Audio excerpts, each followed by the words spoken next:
give you. Take my tears, and that's not nearly all. Tainted love, tainted love.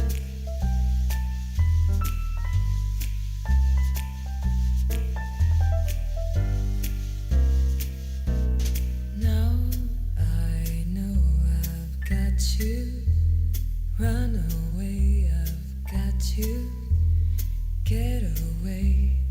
You don't really want any more from me. To make things right, you need someone to hold you tight. And you think love is to pray, but I'm sorry, I don't pray that way. Once I ran to you, now I run from you. This tainted love you've given, I give you all a boy could give you. Take my tears, and that's not nearly all. Tainted love, tainted love.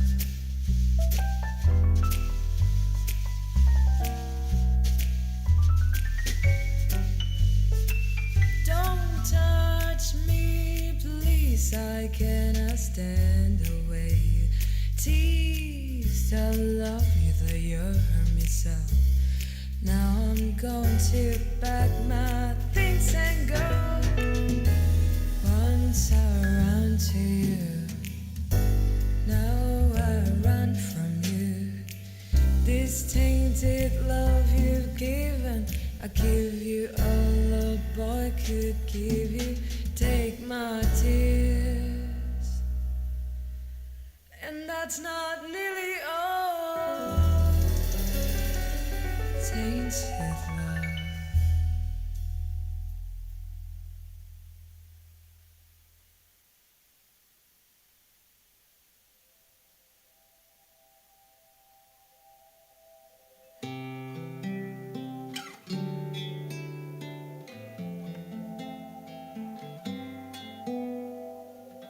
It is the evening of the day.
I'm free to do what I want any old time.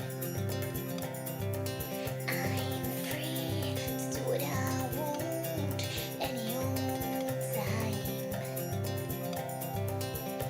So love me, hold me, love me, hold me. I'm free any old time to get what I want.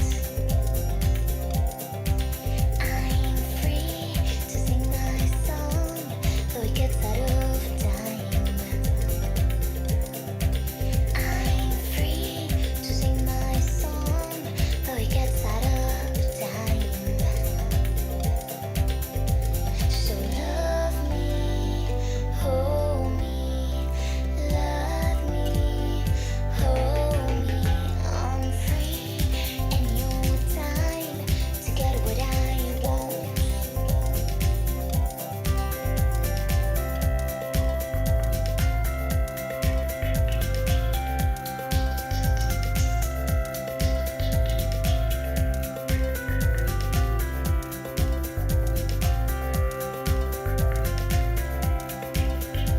So love me, hold me, love me, hold me. I'm free to do what I please any old time. I'm free any old time to get what I want.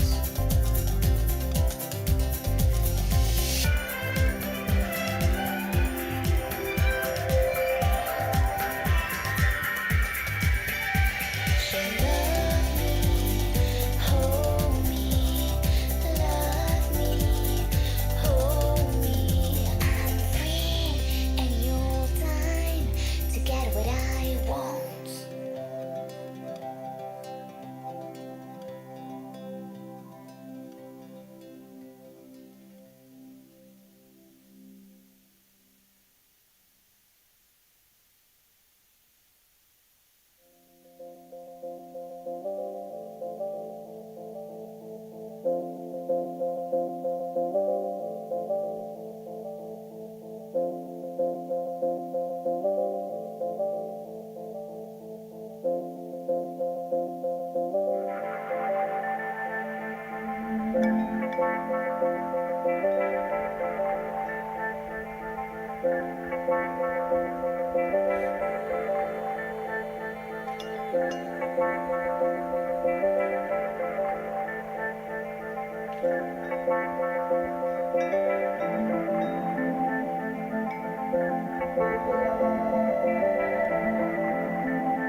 Sharing space with harmony, rhythm and eternity. Love is all we'll ever need.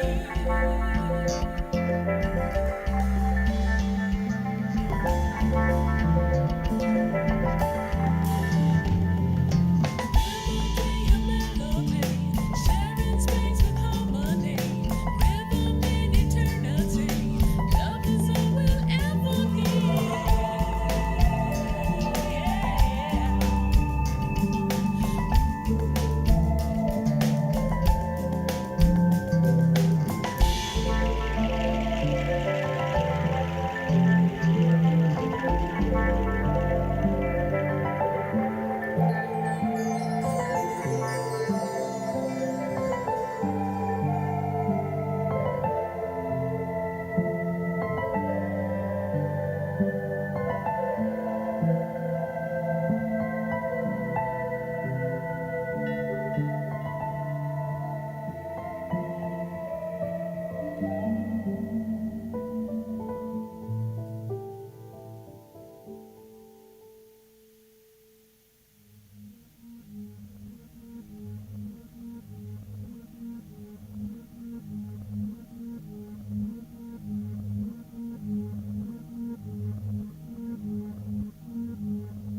it looks as though you're letting go.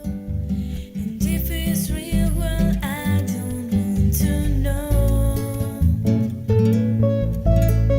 Don't speak, I know just what you're saying. So please stop explaining.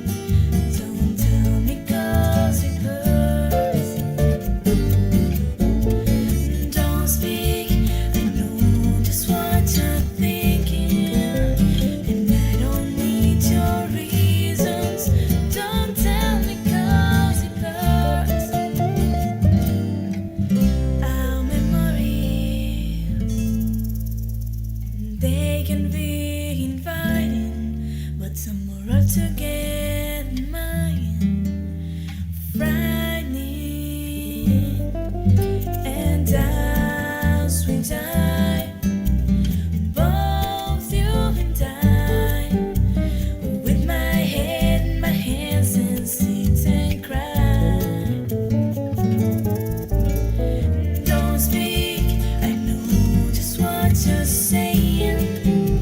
So please stop explaining. Don't tell me 'cause it hurts. Don't speak, I know just what you're thinking. And I don't need your reasons. Don't tell me 'cause it hurts. It's so landing. I gotta stop pretending who we are, who we are.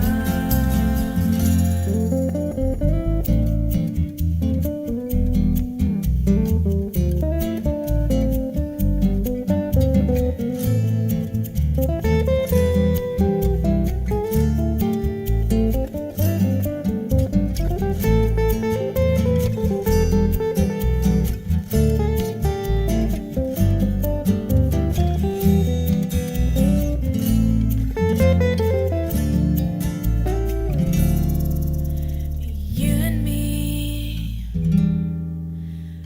I can see us dying. Are we? Don't speak, I know just what you're saying. So please stop explaining.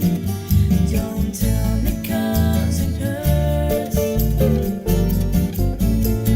Don't speak, I know just what you're thinking. And I don't need your reasons. Don't tell me 'cause it hurts. Don't speak. Bien. Bonsoir à toutes et tous. Merci d'être venus une nouvelle fois si nombreux pour ce cycle de conférences. Nous aurons très rapidement le plaisir d'entendre M. Friedman pour cette nouvelle conférence. Un petit rappel, ce soir ce sera en anglais. Vous avez eu des petits appareils à votre disposition à l'entrée. N'oubliez pas d'appuyer sur le bouton ON et le canal sera le canal numéro 1. Vous pourrez régler le volume avec la petite tirette sur le côté. Merci à vous et maintenant je passe la parole à M. Toriani pour le propos d'introduction. Merci.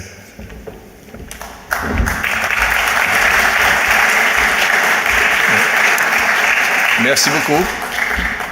Monsieur le ministre d'État, Monsieur le conseiller ministre des Affaires sociales et de Santé, Monsieur le président de la Commission Environnement et Qualité de vie au Conseil national, Madame l'ambassadeur extraordinaire et plénipotentiaire de Monaco en Chine, Monsieur François Dor, représentant de Monsieur Christian Estrosi, conseiller municipal délégué aux relations et aux principautés de Monaco, et Monsieur le directeur de SICFA.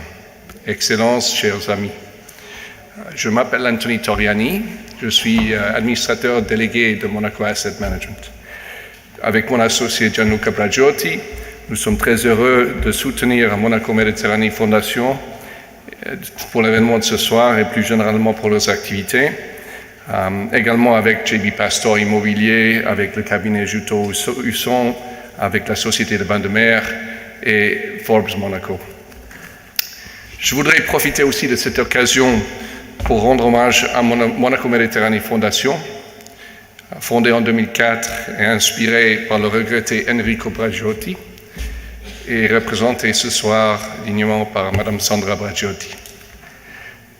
La conférence de ce soir est un exemple très concret de cette activité de la Fondation et de ce qu'elle amène pour la culture de Monaco. Si vous me permettez, je vais vous épargner mon accent français en anglais, et je vais passer en anglais. Donc, as I said, over the years, Monaco Mediterranean Foundation has consistently invited remarkable, accomplished personalities to the Principality. Worldwide opinion leaders, and Alan Friedman is most definitely one of those. He's an incredibly knowledgeable, experienced, astute, and well-connected commentator on global politics, global economics. After studying politics and international relationships at some of the most prestigious universities in the United States, Alan pursued a career in politics itself in the Democratic Party in America. He followed this with a particularly impressive 25-year experience in the financial journalism with some of the most phenomenal newspapers, the International Herald Tribune, the Financial Times, and of course the Wall Street Journal. He also found time to appear regularly on TV in the United States as a commentator, and also had his own TV show in Italy, where in peak time as a talk show host. He's published multiple books, one of which you see above me, his latest book. He's published Ammazziamo il Gattopardo, sorry for the Italian, Berlusconi My Way, This Is Not America, and multiple others. I certainly missed and probably did a disservice to his many accomplishments, but as you can tell, they are incredibly incredibly impressive. So I had a chance to chat with Alan just prior to this event, and I mentioned to him that it's going to be truly interesting to hear him. We probably, in my 30 years of managing money, I've never spent more time worried about the multiple currents and political currents and economic currents and waves that are occurring at this point. It is very clear that we're in a unique environment at the moment. Economically, we see inflation, we see aggressive monetary policy. Geopolitically and regionally, we see war in the Ukraine, its effect on blocs, on the different reshaping of alliances. We can see at the recent G20, things that are occurring at that level, the friction between the United States, between China. At the recent COP27, we can see the competition between developed and emerging nations. In the US, we have probably the most polarized electorate that we've had in 40, 50 years. In fact, Mr. Trump most likely will announce his candidacy today, even though they had an incredibly disappointing midterm election cycle. And of course, in Italy, we have a new prime minister, and I'm sure that Alan will have something to say about that as well. So with all of this, I really couldn't think of a better person to address all these turbulent topics than Alan Friedman. So Alan, thank you very much for being here, and enjoy the conference. Thank you.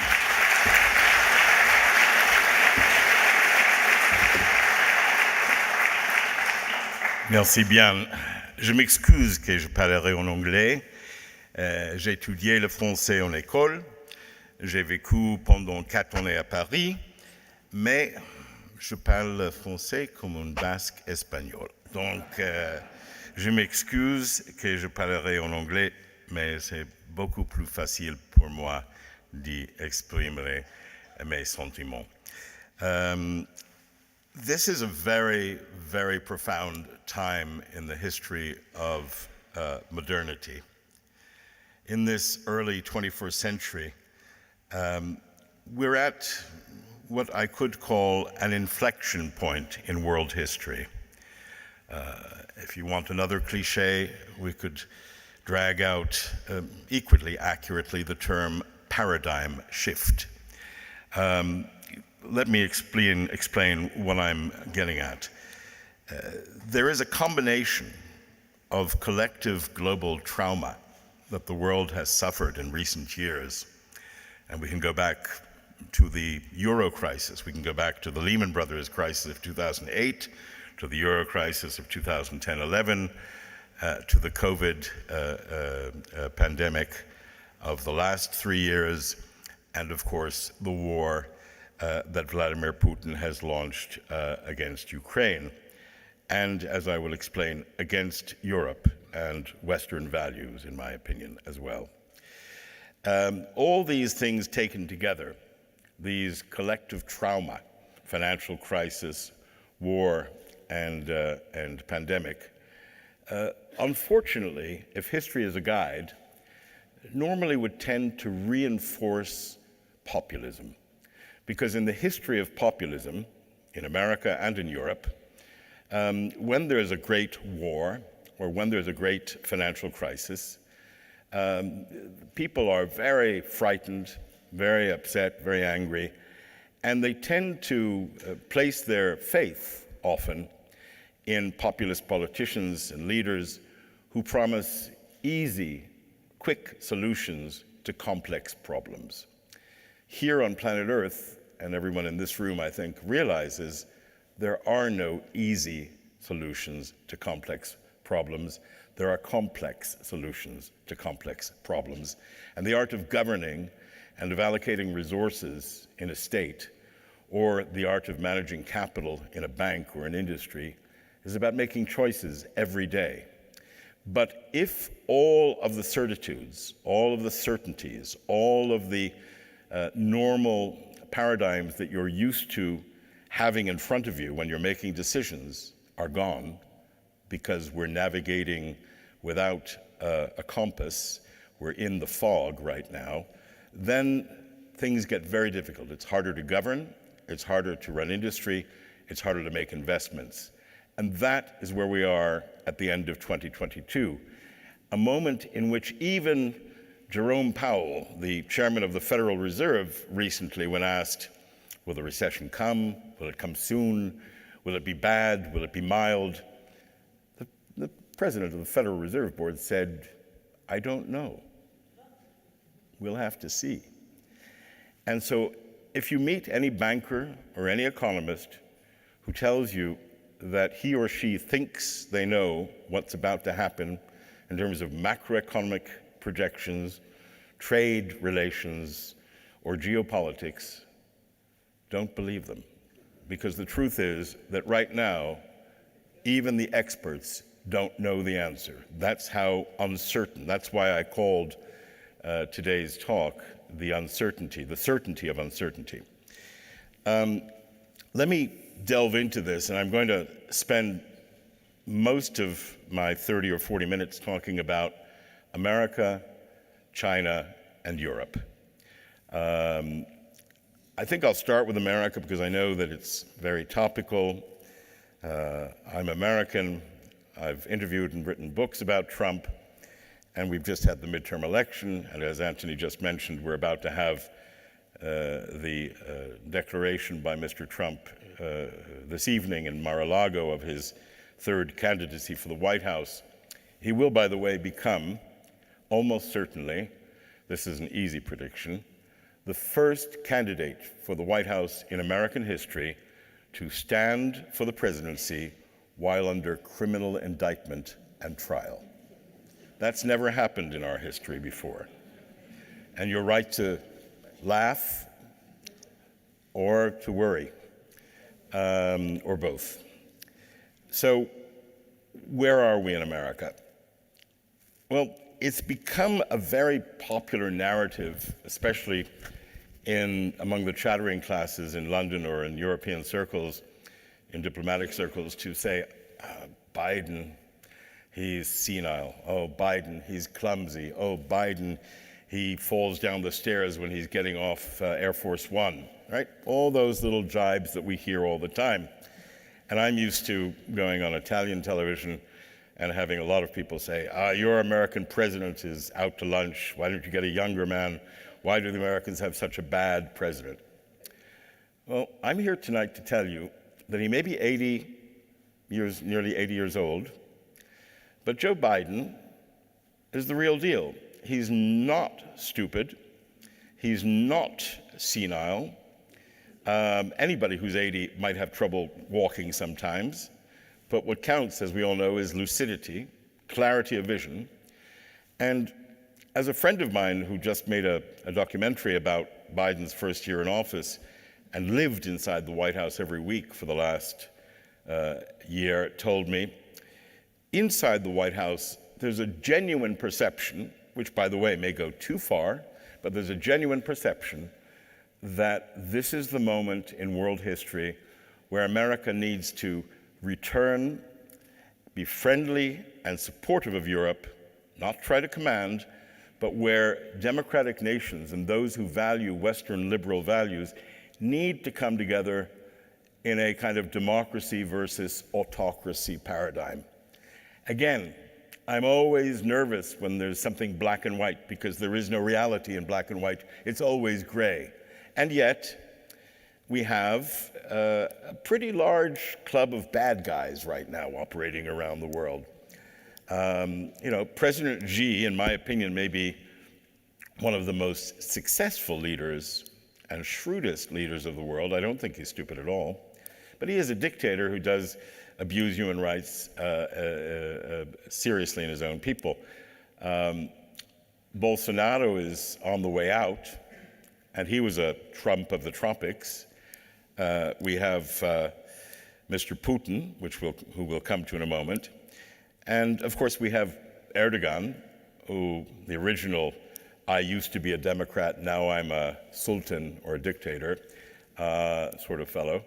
And so there's quite a large, and then there's Modi in India. I know Mr. Modi, he's a nationalist, Hindu nationalist, anti-Muslim who unfortunately has imitated Trump in India and taken away from the world's largest democracy the concept of free speech or free press or independent courts. Modi in India, with 1.2 billion people, is no better than Viktor Orban in Hungary. And that's something most people don't know, because they always say, well, what are the Indians doing? India and China, are they against Russia? Are they here? Well, we'll get to China in a moment, but with India, remember, they'll do a deal, buy Putin's oil and gas at 25, 30, or 40% discounts because it's cheap. And Modi himself is not really a very constructive figure for democracy anyway. So it's a tricky situation. But in America, what gives me confidence is that we had 370 Republican candidates for governor, for state offices, for Congress, for the Senate, 370 Republicans who all said that the 2020 election results were won by Trump. So they all embraced the big lie. They all embraced the QAnon conspiracy theories. And they all would have been very dangerous for our democracy, because what Steve Bannon and Trump and the right-wingers of what used to be the Republican Party, because the Republican Party used to be a great free market party of free trade, Rockefeller and Reagan Republicans who believed in moderate, civilized, pro-business approach. And now it is a personality cult in large part. But what's happened is that all of the election deniers have been defeated in the midterm elections. All of the secretaries of state, and I know this might sound technical, but let me explain it. All of those officials who in each of the 50 states could have the power in 2024 to throw out the electoral votes and try to do what Trump wanted to do last time and put in phony voters, they've all been defeated. So actually our states are in the hands of people who believe in our democratic system. And that may sound very obscure to many of you, but it's vitally important in the United States, because we've had a victory for democracy. Not for the Democrats, but for democracy. The Democrats have done well, keeping the Senate and coming, I think the Republican majority in the House of Representatives will be 1, 2, or 3 votes, something like 221 against 216 or 217, or we're talking about a very slim majority. Now that will give the Republicans the power to launch all sorts of phony investigations of Biden, and soon we'll be reading front-page articles again about Hunter Biden's laptop and all sorts of nonsensical things. We'll have Nancy Pelosi placed under investigation, even while her husband is still recovering from an assassination attempt. The Republicans will place Nancy Pelosi under investigation because she investigated the January 6th insurrection. So we're going to go through a very crazy time. You might say, when has American politics not been crazy? But an even crazier time in the next few months. A time that will be made even more colorful and potentially entertaining, or potentially depressing, because we'll see for the first time the appearance of the man in Florida who's called Trump with a brain. I'm talking about Ron DeSantis, the governor of Florida. I know Ron DeSantis, I know Trump, and I can tell you Ron DeSantis is a Yale-educated, intelligent, dishonest man, as opposed to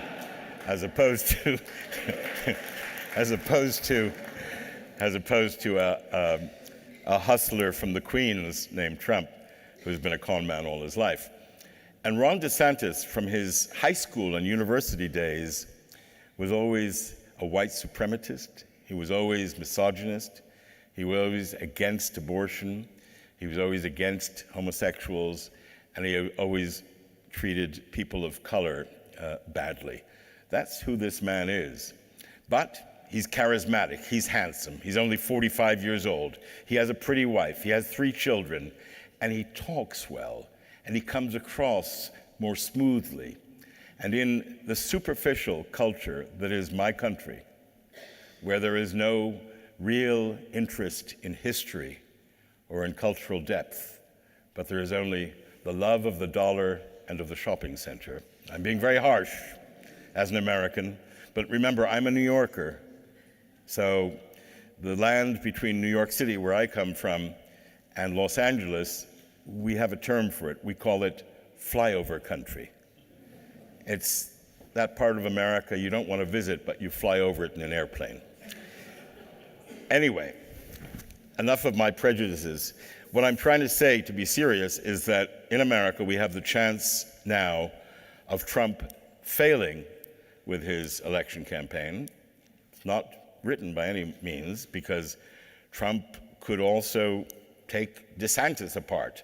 But if things go the way I think they're going to go, you'll see the rise of DeSantis, again, a more sophisticated and therefore, in my view, more dangerous figure than Trump. And Trump will keep making noise for a long, long time. So get used to that. But after a while, it'll be like white noise. It'll be like static, and people will begin to ignore what Trump says. Certainly the Republicans themselves, including Fox News, are no longer taking Trump seriously. And I want to stress, I've worked with Rupert Murdoch. I've admired Rupert Murdoch's intelligence as a businessman, as a media tycoon. I helped Rupert set up the Sky TG news channel in Italy in 2003, 4, 5. I've seen what a great businessman he is, but boy, his support of Donald Trump with the Fox News and the Wall Street Journal and the New York Post has been disgraceful. And finally, Rupert Murdoch threw Trump under a bus 3 days ago and finally began attacking Trump. When Rupert Murdoch dumps Trump, you know that's for real. Because he's very, very cynical, and he only backs people who he think are either malleable or likely to be a winner. So in America, we have a strange situation where all the predictions were wrong, and America is, if not back, certainly proving to the world that we are not all stupid hillbillies who vote Trump. We are actually a nation that cares about this American experiment with democracy. That doesn't mean America isn't divided. It's deeply divided. It will continue to be deeply divided. I'll just cite one statistic and then I'll stop talking about America. 35%, according to Gallup polls, 35% of those registered for the Republican Party say that it is acceptable to use violence in political campaigns. It's hard to know what to say to that. We saw Joe Biden, we're seeing Joe Biden in Bali at the G20. Let's talk a little bit about what it means to have a reinforced, stronger Biden meeting Xi, as he did yesterday. As I said, I believe that President Xi is a very intelligent man. I also believe he's a brutal dictator and has an ego issue himself, but who doesn't if you're a political leader? Sorry, Prime Minister. I know that doesn't apply to you. But jokes aside, President Xi and Biden met. And while Biden has been, in my opinion, mistakenly using rhetoric against China for the last year or so, and continuing Trump's trade and tariff wars against China, which I believe is mistaken, and it was deeply mistaken for Nancy Pelosi to go to Taiwan and for Biden not to be able to stop her. Of course, we do have separation of Congress and the White House, so the White House cannot order the Congress and tell them what to do. But Nancy Pelosi went to Taiwan. That was a mistake. And it would have been a terrible mistake for the world if Biden, yesterday in Bali, had continued attacking China. He didn't. Finally, we saw a diplomatic approach. Finally, we saw the sophistication of understanding that if you want to raise human rights issues and you want to talk economics and climate change and you want to talk about getting China on side against Putin's war in Ukraine, you keep it private. And that's the way the best diplomacy has always been done in the world, privately. And so what we saw yesterday wasn't just a photo opportunity with smiles and Biden and Xi shaking hands. We saw Xi, who has terrible problems at home.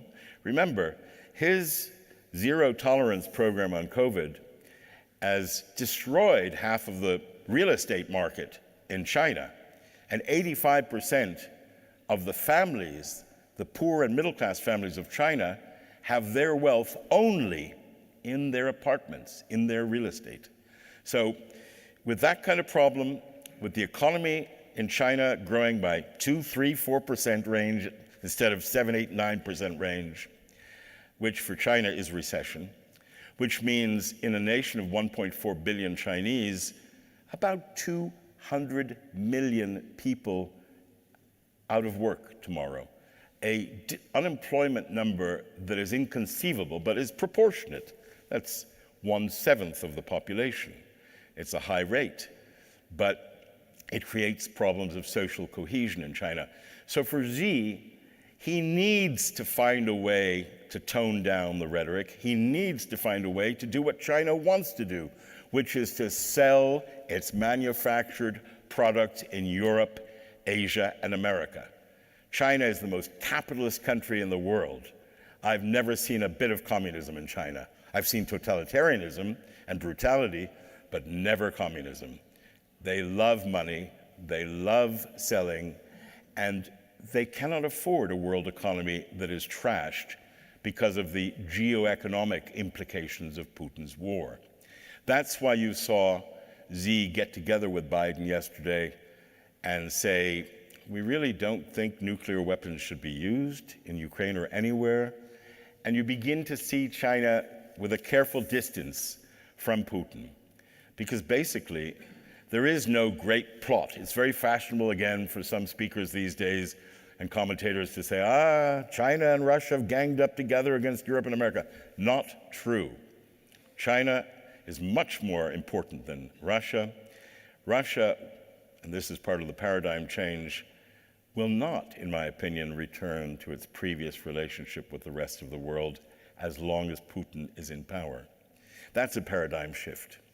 And it's hard for people to explain because a lot of French, a lot of Italians, a lot of Germans say, yeah, but there'll be a peace eventually, it'll be negotiated, we'll give away a little bit of Ukraine's territory, Putin will be quiet, and we'll continue getting energy and gas from Russia, and we'll continue exporting our luxury goods to Russia. No, ladies and gentlemen, that is not, in my opinion, I could be wrong, but that is not, in my opinion, what's going to happen.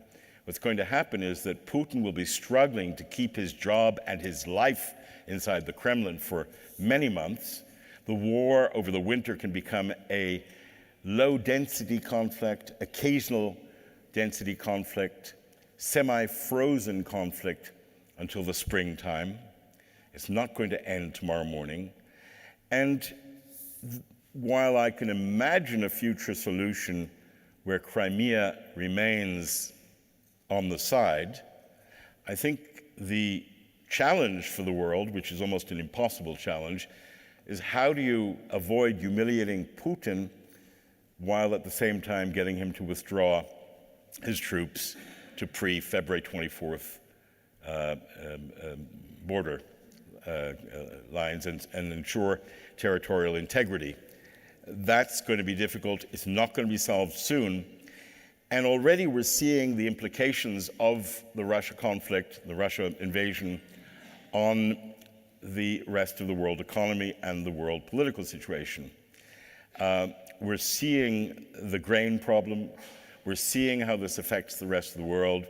We're seeing that the supply chain disruptions and the energy price speculation and all of these things taken together, compounding the problems left behind by COVID, because let's remember, in Southeast Asia and in other parts of the world, the COVID supply chain problems disrupted semiconductor and many, many other shipments of materials that are critical for Europe and America.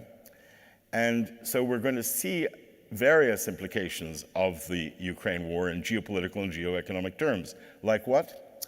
Like not deglobalization, wrong term, but maybe a partial deglobalization, maybe a regionalization of trade blocs, maybe a shifting to more onshoring and reshoring of certain products, which takes a long time.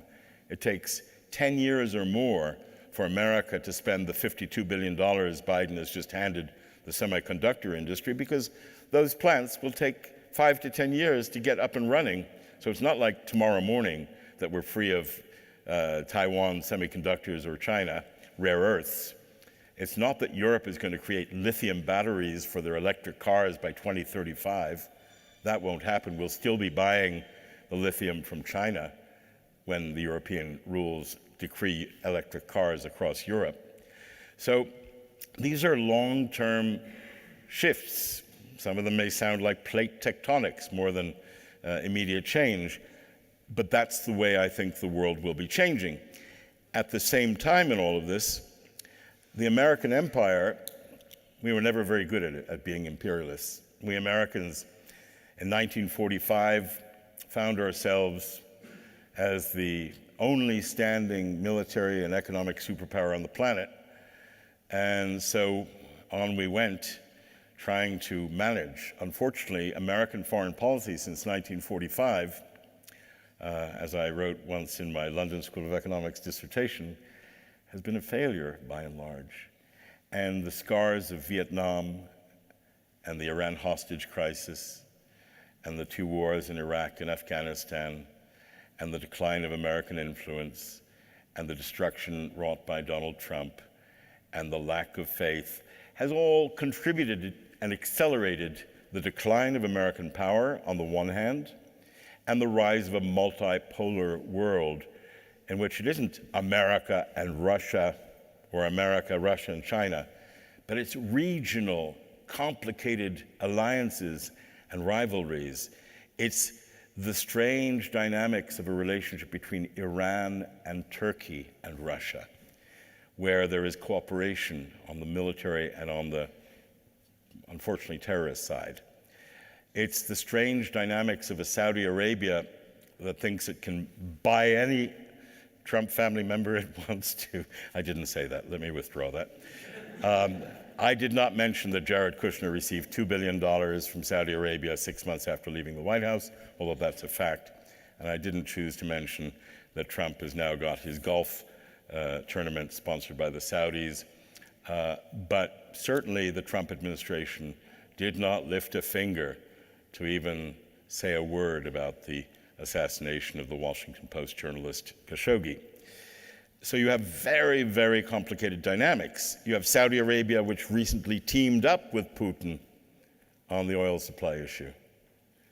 Was that because they wanted to put pressure on the United States in their war against Yemen, or in their hatred of Iran, or both?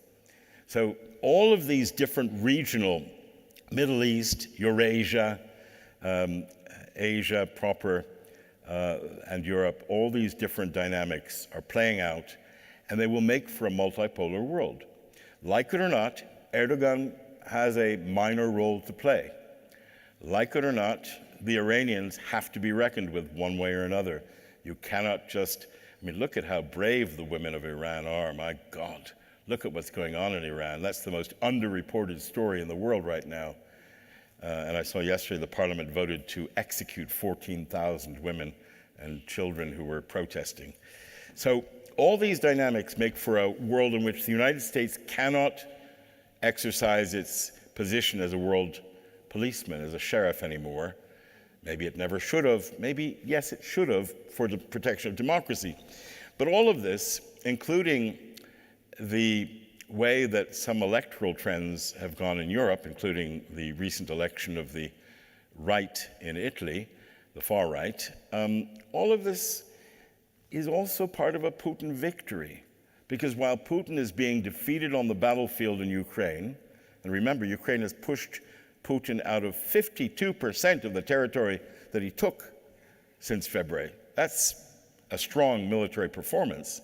But at the same time, Putin has successfully used troll farms, cyber interference, money, Facebook, other social media, very successfully to create divisions in Europe and in America. This is not me speaking. The European Commission has documented this, as well as the CIA and the United States. And Putin's been rather successful because, remember, Putin came to power in 1999, 2000, on the back of the blowing up of an apartment building in Moscow that killed 120 people, and looks like it was a false flag operation made to blame the Chechens and allow him to rise to power. If that's true or not, we'll never know. I think it's true. I have good sources that tell me it's true, but the point isn't that. The point is that Putin has always wanted to have this revanchist approach where he would recreate the old Soviet Union. And if you think about what's been happening, the fellow travelers, the fifth columnists, the pro-Putin types throughout European countries in the far-right parties have been doing quite well in recent years. And Putin gave an interview about 3 years ago. I remember because I had a big fight with the editor of the Financial Times of London, my friend Lionel Barber at the time, because Lionel Barber, who was then the editor of the FT, went to Moscow and he interviewed Putin, and on the front page of the Financial Times was this huge, splashy article in which Putin predicted the end of Western liberal democracy in the Financial Times. I called up the editor. I said, "What are you doing? You're giving propaganda to that guy on the front page of the FT." He said, "No, Alan, it's a valid story. He's the president of Russia. If he wants to say what he wants to, we'll report it." And that's fair as well.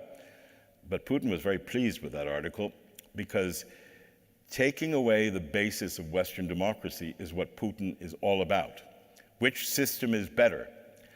And I would remind you that democracy has big problems. It's democracy that elected Hezbollah in Lebanon, Hamas in Gaza, and Donald Trump in the United States.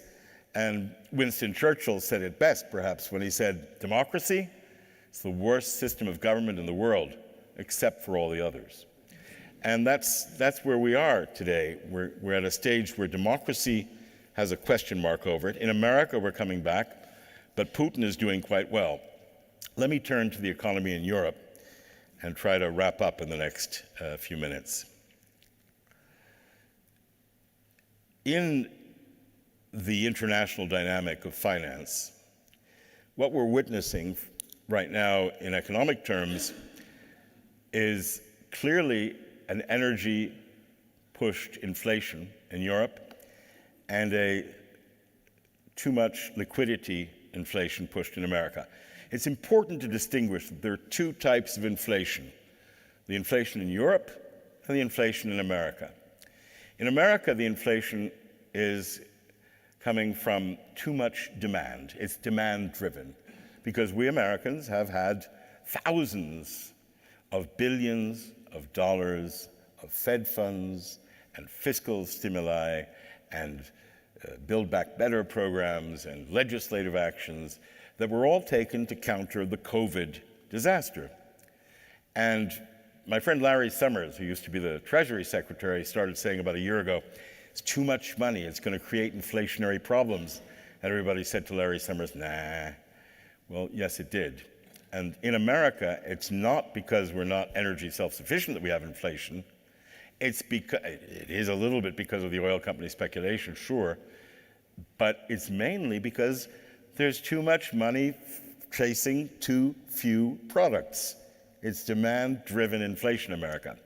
In that context, for the Federal Reserve to be raising interest rates is a blunt, crude, not sophisticated, not subtle way of fighting inflation, but it probably will work. And it'll probably push America into an inflation. And as I said before, when Jerome Powell was asked if the inflation would be serious or mild, he said, I don't know. And I say the same thing to you. I believe it will be not so serious at the end of the day because there's so much demand in the red-hot American economy. There's so much demand for jobs. And yet, we're seeing signs of truckers laying off workers before Christmas. We're seeing the tech companies, not just crazy Elon Musk, but more serious people like Jeff Bezos and Mark Zuckerberg laying off lots of people. There's going to be a shakeout in the high-tech world and the social media world that is natural and predictable, given that we're also facing innovation in those worlds, and with innovation comes disruption. And with disruption comes job layoffs and some losers. So in that context, American inflation can be beaten back by the Fed. European inflation, which is mixed, is a result of speculation, a result of Putin's playing with energy prices, a result of supply chain problems and the scarcity of raw materials. It's harder to fix that kind of inflation in Europe just by raising rates. In America, they can raise the rates, as I expect they will in the next few months before they slow down, to maybe 4.5% or 5%. From zero, A year ago it was zero, remember. And in Europe, I hope that Christine Lagarde will understand that Europe needs not to kill the businesses that rely on bank financing and interest rate sensitivity, or she will make a worse recession in Germany, and that will make a recession knock-on effect everywhere else in Europe, especially Italy, which supplies so many automotive components to Volkswagen and Porsche and Audi, but also elsewhere. Less so France, but not at all not France. France will be affected by the German recession as well. The problem with Christine Lagarde is that she's not a central banker. She's not Mario Draghi. She doesn't really understand in a sophisticated manner monetary policy. She tends to blurt stupid things out sometimes without thinking. And she's really just a loyalist to Nicolas Sarkozy, who kind of was crying into her skirts and worshiping Sarkozy. And she's really a political operator who charmed her way through the Washington cocktail circuit as IMF head because she and Christiane Amanpour and Hillary Clinton could have nice cocktail parties. But at the central bank in Frankfurt, I think she's a disaster. I think Christine Lagarde has made big mistakes. I know that's a strong statement, but I think a president of the European Central Bank who constantly bends to Nordic pressure because she doesn't know how to actually handle herself, a central banker who first announces we're ending our purchase of government bonds, and then 2 days later saying, let's have an emergency meeting. No, we're not going to end it. We're going to call it TPI. We're going to create a new instrument to do that. I worry that Christine Lagarde is not up to the job. and that as long as she is at the ECB, we will have mediocre management at best. Strong statement, happy for people to disagree with me, but there you go. And I'm not the only one who believes that. Let me talk about the Eurozone. I mentioned the German recession. I mentioned the knock-on effect elsewhere. Clearly, I should say something about Italy. My mother used to say, if you don't have something positive to say about somebody, don't say anything. But I'm going to talk about Giorgia Meloni anyway. You know, I wrote a book which is all about Mario Draghi's vision for the future of Italy, and which is all about how amazing it has been, or was, to use the past tense, to have the most illustrious statesman running Italy really since the Second World War. There's no Italian prime minister I can think of, and I've known every Italian prime minister since the 1980s, and there's not one of them who matches up to Draghi's intelligence, capacity, and strength. And, you know, in the middle of the summer, I was in California last July, and suddenly a friend said, hey, the Italian government's just fallen down. Who's that guy Conte who knocked them down? And I tried to explain to a group of Americans that there's a populist party called the Five Star Movement, founded by a comedian, run by a little-known lawyer called Giuseppe Conte, who ended up being in Trump's pocket and was very pro-Putin and doesn't really have any clear ideas and changes party the way most of us change our underwear. And I tried to explain, it's very hard to explain Italian politics at the best of times. Right now it's very difficult, even more. So Conte, arguing that Italy should stop sending military aid to Ukraine, and as Draghi responded in a press conference, so what do you want the Ukrainians to do? Fight the Russian tanks with their bare knuckles, their bare fists? Anyway, Conte brought down the government. Salvini, the right-wing anti-immigrant guy, joined the fray. And then good old Silvio Berlusconi. I wrote a biography about Silvio Berlusconi a few years ago. At the beginning, he was very happy with what I was doing. At the end, less so. But Silvio Berlusconi jumped into the fray as well, and he still harbors dreams. He's sort of like that figure from The Wizard of Oz, the lion who says, if only I could be the king of the jungle. Well, Silvio Berlusconi, 86 years old, still on trial for prostitution and sex with minors, still wants to be in the picture, and he's become a marginal player, but the best hopes of Italy having a moderate policy toward Europe and the world now are with Silvio Berlusconi, ladies and gentlemen. He's the best hopes for moderating the right wing in Italy, just so we're clear. Giorgia Meloni, until she was elected prime minister, built up a long track record of hate speech, of shouting a lot, of attacking gays, of attacking abortion, of attacking people of color, of attacking immigrants. Sounds just like Trump. I used to call her a mini Trump.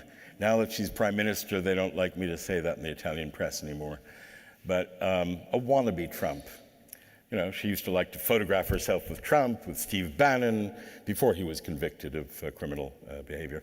And now she says she has nothing to do with Trump, really. Giorgia Meloni, the real problem in Italy is not that there's a risk of fascism in Italy. Nope, not going to happen. The risk is sheer incompetence. Incompetent politicians, incompetent managers, people who have almost no education. A number of ministers didn't even make it through high school, let alone university. They don't speak with grammar in their own language, and they have a hatred of Europe. And they always had a deep love of Putin, which now they say they've forgotten because now they're pro-Ukraine until 2 years ago. Remember, Meloni was going around loving Putin. She wrote in her book 18 months ago, Vladimir Putin, in her autobiography, is the man who best embodies European Christian ideals. Giorgia Meloni on Putin. Now she says, no, I was taken out of context. It was in a book, but she said that. And she used to go around like Salvini with the anti-Euro t-shirt, get me out of the Euro. We want to be out of the Euro. So she's trying to steer the Italian economy. She has basically thrown over the 200 billion euro PNRR fund, the Next Generation Europe money, which is vital for Italy to modernize its economy, digitalize itself, and complete the ecological transition. And she's given the responsibility for the entire 200 billion euros to a politician from the south of Italy, notorious for having been convicted of corruption, but only once, and then he was on appeal absolved, because in Italy it can take many years before you go through the process. And his name is Raffaele Fitto, and he says he's going to do a great job. They don't seem to care really about the important things of economic stability. They're trying their best to be cautious, but they also want to undo pension reform, introduce flat taxes that will lose billions of euros of revenues for the authorities, and she still admires her dear, dear friend, Viktor Orban in Hungary. So we have a sui generis situation in Italy, a government of the far right, where the best hope for moderation is an 86-year-old libertine named Silvio Berlusconi. And what did she do in her first day in office? Meloni engineered an immigrant crisis and attacked France. And she's been on the job for less than 20 days, but she's managed to create a stink and so enrage the Europeans. I mean, I know Catherine Colonna from the days when she used to work for François Mitterrand at the Élysée, a long time ago in the 80s. Catherine Colonna, the foreign minister now. And then she went to run the nuclear farm, and then she's had a long history, Catherine Colonna. And for her to use the kind of language she's used against Italy, personally, I think is justified, although it's very harsh. And it's very, very difficult to come into office, start breaking international law, refusing to allow the NGO ships to dock, and allow Salvini to run wild and insult everyone. I fear this is not an isolated incident, and that Meloni's government will eventually break apart because of internal divisions, but that could take a few years, not a few months, because they all want to nominate their friends to state industry. They all want to keep their jobs and get their pensions. They all have an interest in being in their jobs in politics for a while. And in Italy, as in France, the Social Democrats are dead or dying. My friend Enrico Letta, who came back from running Sciences Po, he was running a part of the Sciences Po in Paris to take over the Democratic Party in Italy. He managed to make pretty much every mistake possible in the last few months, and managed to lose badly to Meloni and the right. There is a small liberal party in Italy. They have about 8% of the vote, and they're the smartest, most intelligent, most pragmatic, most pro-European politicians in Italy, but they're not really respected by many people. And then there's Captain Crazy Pants, Giuseppe Conte, the former prime minister and head of the Five Stars, who's still holding peace marches to stop Italy from supplying help to Ukraine.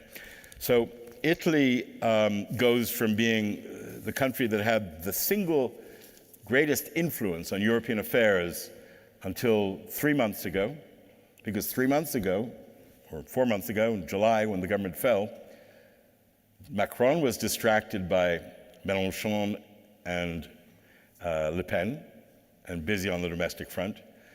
Scholz was showing himself to be a kind of party machine mayor from Hamburg who was unpopular and probably not so brilliant at exercising his authority in a paralyzed coalition government, so not so effective. The Spanish we can put aside. The Brits, you want to laugh? I'll just say 2 words to make everyone in the room laugh. Boris Johnson. You know, who is a greater comedian than the man who started the Five-Star Party in Italy. And, you know, we've got through the Liz Truss, and now we have Rishi Sunak.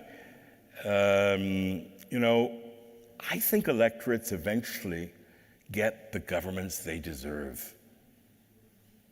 So that means we Americans did deserve to suffer through Trump. And now we deserve the redemption for democracy we're getting. And I sincerely hope that in Europe, this populist right-wing tsunami that's been covering much of the Western world for years will finally recede, except for Italy, where it will stay strong. And I believe the geopolitics will mean that Putin will be on the scene. There won't be a normal trade relation for years, and we need to, each of us in our decisions in government, business, media, whatever, think accordingly and make plans for an uncertain world, which is very hard to do, very hard to do. And I think China will eventually dominate this century, but if they can just sell their goods to us and make money, and we try not to embarrass them too much, we might just get China to not help Russia and to actually encourage Putin to stop, because China is not interested in the war in Ukraine. I'm going to stop there because there's many points I've raised. I hope this has been a little bit stimulating and interesting, and I'd be happy to take questions from the audience.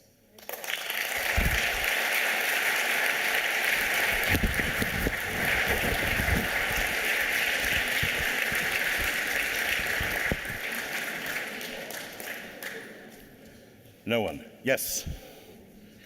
Lady in white.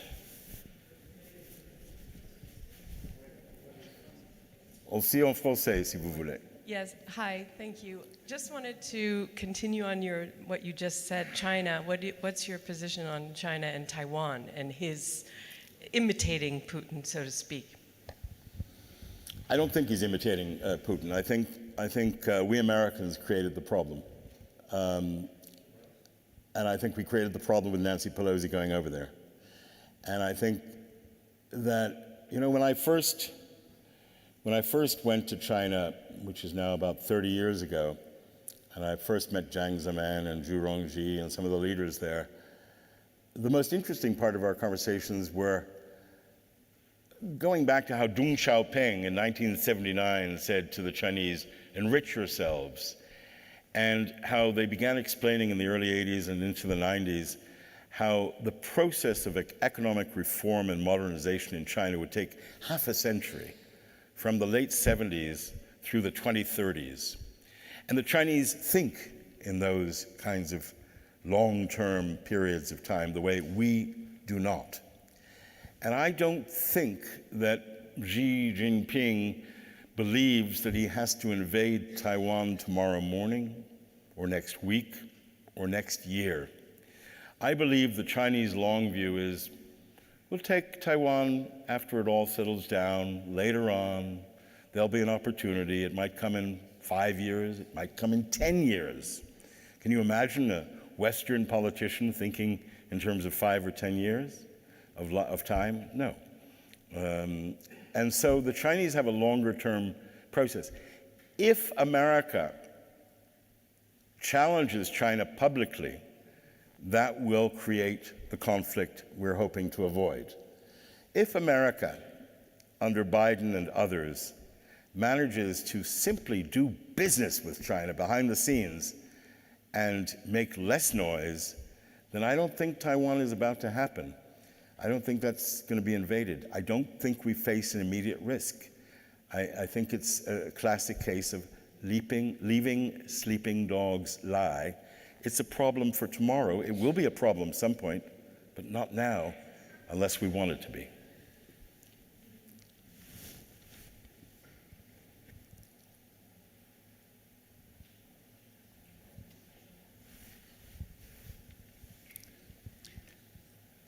Hi, you started your talk by talking about the Ukraine and Russia situation, and you pointed out a very interesting statistics. Ukraine had taken back 52% of the territory that Russia had taken from them. Yeah, that's the reporting as of last night. So where is this going to stop? Are they going to push back to the, February 22nd borders, or are they going to say, no, you know what, the war is going really well for us. We want to go back to what it used to be in 2014 when the war actually started, or at that point may the US step in and say, okay, guys, you've gotten back what you had on February 22nd, you have to stop, you have to sit down, you have to talk to Russia, or we will stop supporting you. What is your view on that? I would be a fool to answer that because I don't have the answer to your question. No one can look into the future, and I can tell you what I think some of the factors along the way will be that could influence an outcome, but I can't tell you what will happen. I believe that, one, starting with the United States, we did face, and we still theoretically face, the risk that the Kevin McCarthy or Marjorie Greene Taylor extremist wing of the Trump Republican Party will want to try and limit the flow of assistance to Ukraine through the House of Representatives. I sincerely believe that will not happen. They might make noise about it, but it is not a real, clear and present danger, because having the Senate, having a strong mandate from the electorate, and having most of the House, you only need to flip 2 or 3 Republicans, and they don't have a majority anymore on any given issue. And there's been a lot of bipartisan support for Ukraine. So I think that America would stop is not going to happen. Then you get to the more complicated stuff. Joe Biden said clearly at the G20, my Italian influence, he said clearly that it would be up to the Ukrainians to decide when they wanted to negotiate for peace, and it wouldn't be America that's going to tell them that. And everybody in the world, all the armchair intellectuals and commentators say, but really, if you just get America and Russia into the room, they'll negotiate everything over the top of the heads of Zelensky and it'll be done. It's not that simple, is it? Because on the one hand, you get Mr. Burns of the CIA meeting the head of the Russian intelligence agencies in Ankara yesterday, and clearly they're talking about confidence-building measures, about how to avoid a nuclear mistake, and they're clearly saying to each other stuff in private that probably does concern the Americans, telling them don't use nuclear weapons and get out. Would the Americans go so far as to hint to the Russians that if they don't use nuclear weapons and withdraw to the February 24th borders, they can keep Crimea? No, I don't think Americans would say that. Do I think that's a possible outcome? Yes. Why? Because in every analysis I've seen, the issue of Crimea is deemed something you put aside. And whenever there is semi-frozen conflicts in the world, whether it's Ukraine or the Nagorno-Karabakh situation that prevailed between Armenia and Azerbaijan, to be obscure, there tends to be this putting things aside in a process and, fudging the issue, avoiding the issue. Do I think the Americans will try to force Zelensky to accept that the Russians still control bits of Donbass and Donetsk and all that? No. I don't think Americans will pressure. I don't think Biden will say to Zelensky, you have to give up land. He might eventually say, you have to leave Crimea. If you get everything back, that's an amazing victory for you anyway. So the answer is, as I said, I don't know. I think it also has to do with Putin. Does Putin get topped by enemies who are even more militaristic and more hawkish than him and want to really go harder? I'm not even sure about that. Does Putin end up in an internal rivalry that immobilizes him and leads to a semi-frozen war? Yeah, I think that's possible. I think that may be what's happening right now. But how will it end? Can't say. When will it end? Not this year. And it's going to be well into next year before we even see progress because of the weather. Because in winter, wars slow down. But this war is not ending anytime soon. Okay, one last question maybe. Is it? Oh. Sorry. I wanted to ask you a question about Turkey on different items. One is what they said about the terrorism attacks. The other one, the terrorism attack in Turkey. Istanbul. Then the relationship with Putin. Then the immigration policy. I think I've heard that Turkey is playing a role in Libya. And the energy platform.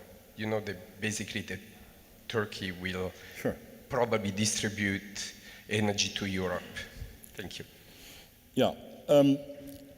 I could talk about Tayyip Recep Erdogan for a long time. He's a very interesting fellow.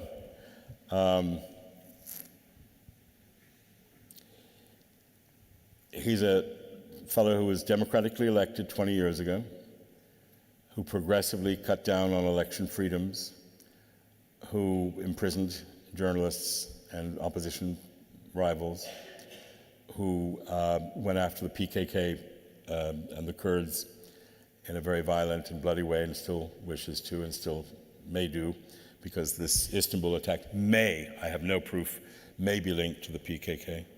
I don't know.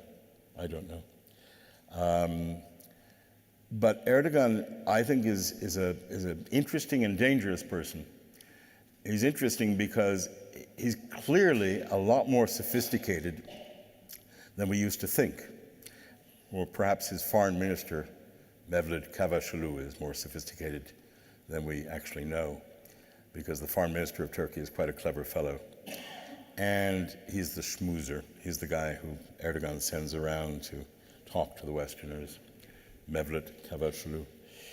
And what he's doing, however, is playing the Russians off against the Americans, playing NATO off against Russia, chopping up Libya. I mean, there's so many stories that we journalists fail to report. I mentioned Iran and the fact that the Parliament of Iran said 14,000 women should be executed yesterday. Isn't even a front page piece of news in most newspapers today. The same is true of Libya.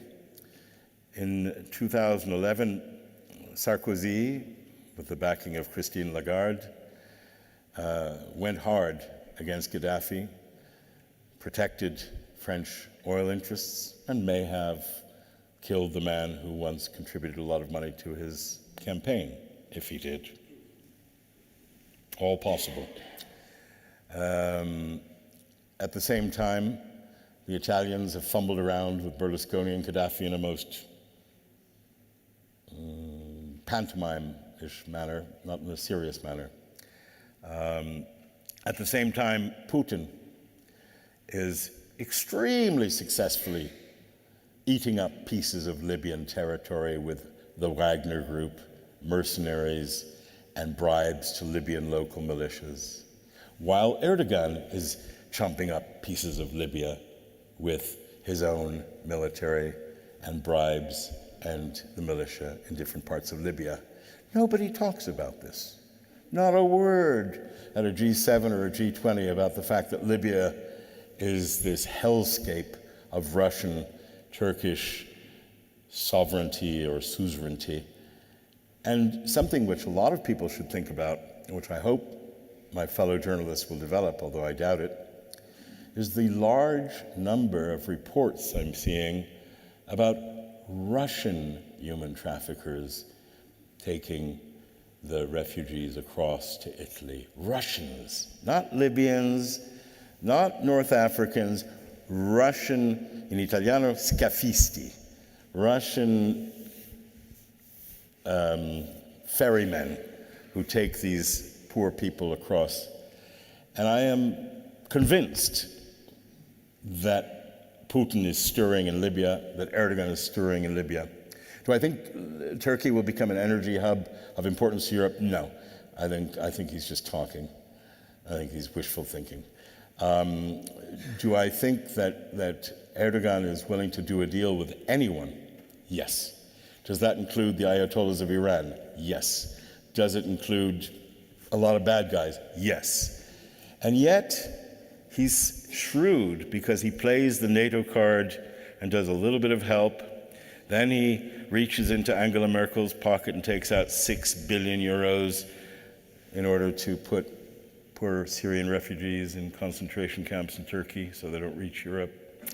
He's a very, very dangerous, smart, anti-democratic creep.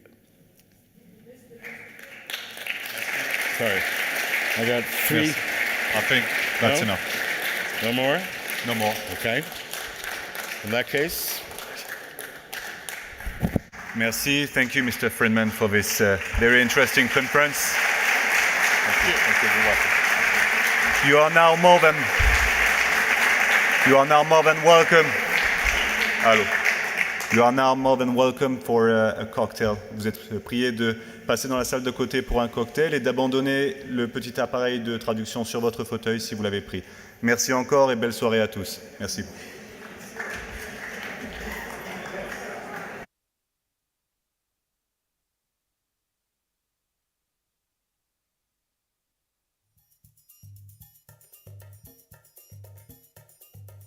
I